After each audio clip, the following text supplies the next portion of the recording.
Formal na nga gilusad sa Department of Transportation sa Davao City ang Love Bus Libreng Sakay Program kaganiha Agosto 22, 2025. Gipangunahan mismo ni DOTR Secretary Vince Dizon ang paglusad sa programa nga gihimo sa Mintal, Davao City. Kauban ni Dizon si Department of Budget and Management kun DBM Secretary Amina Pangandaman. Napakahirap ng pagkukommute araw-araw hindi lang sa Metro Manila kundi sa lahat ng major cities sa bansa. Kaya sabi ni Pangulo, dapat buhayin natin yung Love Bus, pero una gagawin nating libre. So libre siya ng morning rush hour 6 to 9 at afternoon evening rush hour 5 to 8 ng hapon. Every day yon, libre 6 to 9 in the morning, 5 to 8 in the afternoon, at libre siya whole day pag weekends at pag holidays. Tumong sa programa nga mapalambo ang paghatod sa serbisyo ug mapromote ang inklusibong pagbiyahe pinaagi sa government subsidized public transportation. Napaka-importante nito, sabi ng ating Pangulo. Nabigyan naman natin ng konting tulong ang ating mga commuters. No? Hindi lang sa Metro Manila, pero sa lahat ng major cities. Kaya nga nag-start tayo today sa Cebu tsaka ngayon dito sa Davao. 16 tanan ka mga Love Bus ang mobiyahe sa Davao City. 8 ang dunay rota nga UM Matina paingon sa Mintal. 8 sab ang mobiyahe sa Lasang paingon sa Sasa hangtod sa Roas Avenue. Sumala sa DOTR, mihangyo na ang ahensya ug mas dako nga pondo sa Department of Budget and Management aron mas mapalapdan pa ang programa sa tuig 2026. Dakong tabang ang programa ngadto sa mga commuter hilabi na sa peak hours. Busa bintaha alang kang Simplicio Entero nga taga Mintal, Davao City nga dunay libreng sakay ang gobyerno hilabi na nga adlaw-adlaw siyang naga-commute. Dako yung kini katabang sa mga commuter kay isa pa magka-save na po mi sa mong mga pamasahe.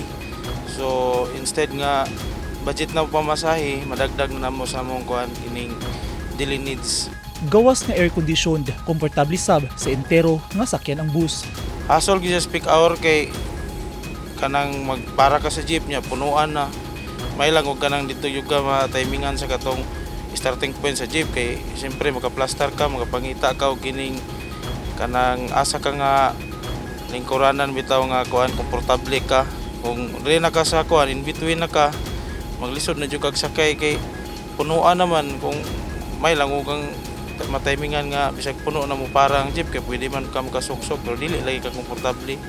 Unlike diri nga aircon kung ugaling kung punuan na makasakay gyapon ka bisag standing siya pero safety ka. Gikalipay sab sa commuter nga si Jennifer Escoton nga taga Mintal sab nga maka-avail ug ma-experience ang Love Bus libreng sakay sa gobyerno. Nalipay gyud mi kami mga commuters nga especially nga everyday mi naga-commute, na overwhelm pud mi nga kanang na happy pud mi labi na dili lang pud sa kuha mga estudyante, mga workers nga nag-everyday nga nagabiyahe. Dugang ni Escoton, makasave na siya sa iyang pamasahe kada adlaw tungod sa gidalit nga libreng sakay.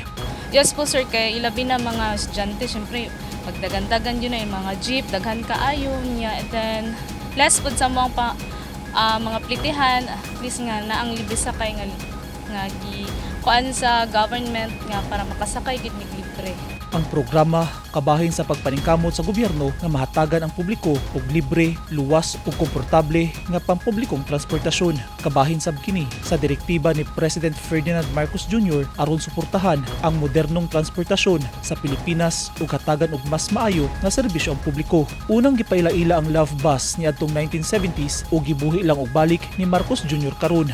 Nalusad na sab ang Love Bus libreng sakay program sa Metro Manila ug Cebu, dayon ang Davao City. Magpaygayon sab og mock-up inspection sa proposed PUV stops ubos sa Davao Public Transport Modernization Project. Habang hinihintay natin yung modern bus system ng Davao, na actually titignan nga namin ni SECMINA ngayon yung mga proposed bus stops, tumutulong tayo sa ating mga commuters habang wala pa yung magandang system natin. Gipasalig sa DOTR nga daghang Davaoenyo ang matabangan ug makapahimulos sa libreng sakay sa gobyerno. Eugene Hinutan, Newsline Philippines. Stay safe.